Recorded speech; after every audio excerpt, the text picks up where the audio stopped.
ഇനി നമുക്കിതിൻ്റെ വർക്കിംഗ് എങ്ങനെയാണെന്ന് നോക്കാം. ആദ്യം നമുക്ക് റെയിൻ ഷവർ ഓപ്പൺ ആക്കാം.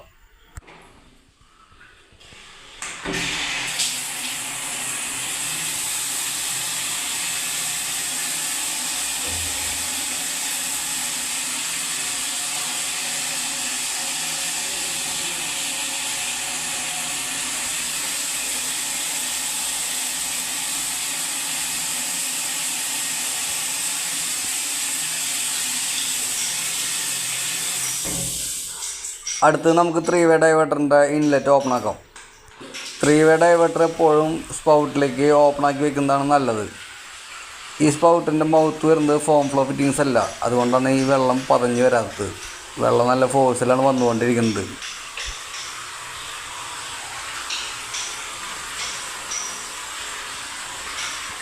സ്പൗട്ടിൻ്റെ മുകളിലുള്ള ബട്ടൺ അമർത്തി കഴിഞ്ഞാൽ ടെലിഫോൺ ഷവർ ഓപ്പൺ ആവുന്നതാണ്.